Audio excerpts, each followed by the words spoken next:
Look, everybody can see that there's an image there. What does it mean? Well, the answer is not on the cloth. That becomes something that's truly in the eye and the heart of the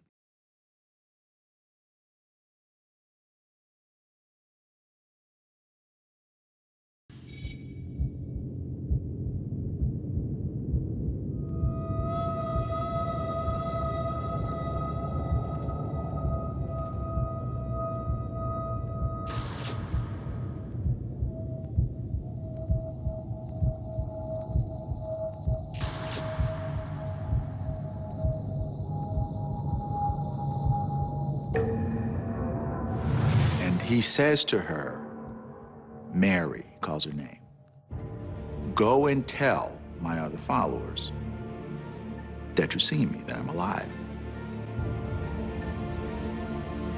This is the moment in history, the hinge upon which of all history turns, this moment that he's revealed to another human being in resurrected form. It was a moment of faith for her. It was a moment of love, an encounter with the risen Lord.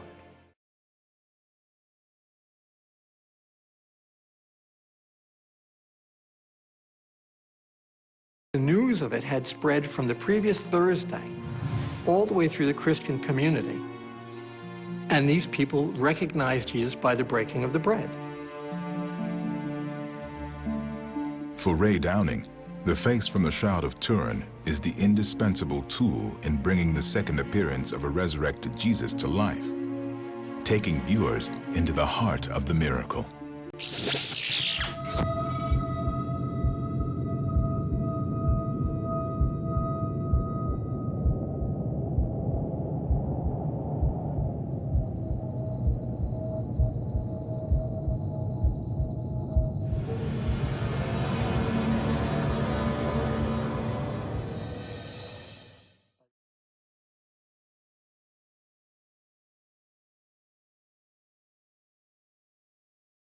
Ray Downing and his team strive to capture the moment when these men are changed forever.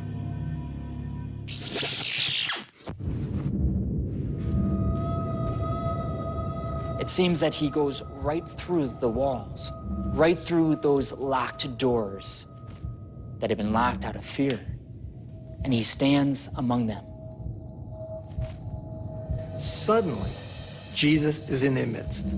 Jesus is able to navigate the dimension we can't navigate. He's moving in time. We're restricted to space. Time to him is a space. I am thinking I'm hallucinating. I am thinking I didn't get enough sleep these last few days. Even if I believe this is Jesus, I have no comprehension of what to do with that. Why is he back? God is saying to us through the resurrection of Jesus that the body matters, the physical world matters, that he's redeeming this material world. This appearance by the resurrected Christ is widely seen as the turning point in the story of the 40 days.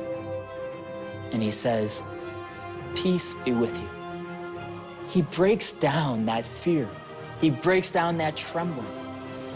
Their fear was their first response to the death of Jesus. Suddenly, they're able to go out into the streets and claim publicly that they're associated with Jesus of Nazareth.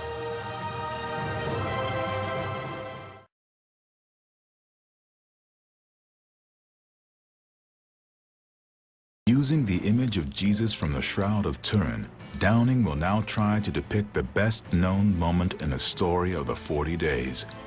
The moment when a resurrected Jesus goes out of his way to convince doubting Thomas.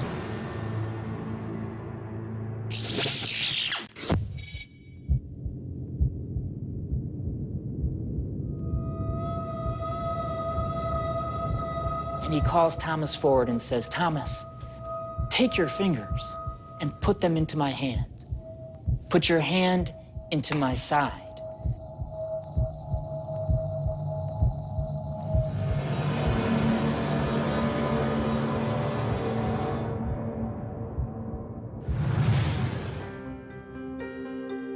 Thomas, don't doubt any longer.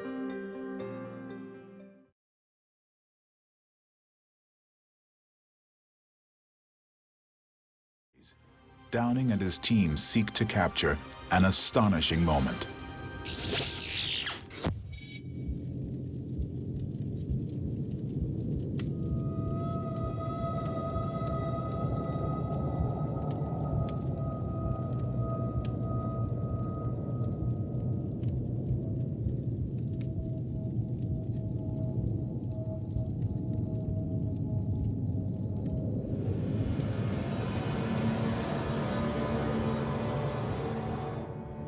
Galilee is important because it's the place where the disciples lived and where they worked. And when Jesus appeared to them there, what he was saying was, my resurrection gives you meaning. It gives you a life that has meaning where you live, where your family is, where your roots are, where you work. We are not called to go and live off in some mountaintop. It's not an escapist kind of spirituality. The resurrection brings it home to where we physically live. At the end of the project, I'd like to say that point of fact is we moved people back in time. That time wasn't the barrier. That Jesus 2,000 years ago and you of 2,000 years later met at one place, a place we built, walk away with a real sense that we saw an impossible event and contemplate the possibility that it was real.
He was lifted up into heaven, and the Creed says he now sits on the right hand of God the Father. He's the head of the nations. He's the head of the universe. And so his reign now is everlasting and all-encompassing. The ascension of the resurrected Jesus Christ to heaven completes the story of the lost 40 days. The resurrection accounts are absolutely vital to understanding how the gospel writers are trying to portray Jesus. They feel, evidently, that they have to prove it to their readers, that Jesus was really physically raised from the dead. This wasn't a hallucination. It wasn't some kind of mirage people saw. It was an actual event.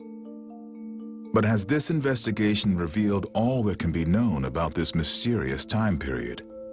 Does the trail end with the New Testament of the Bible, the Shroud of Turin, ancient manuscripts and hidden texts? Or do new discoveries await?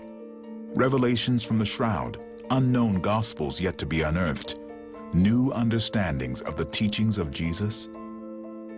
The supernatural power of God has really come down into ordinary life, because the life seems so incredibly ordinary. That's just a way of saying God really is in our midst, God with us, Emmanuel. He came to preach, to work miracles, to suffer, to die, to rise, and to appear again, and then to go and to be in heaven with his Father. And to promise to us that our mission here on this earth is really important, and that even though he's not with us today, we remember the time that he was. This ascension means that Jesus has completely overcome those powers that appeared to overcome him.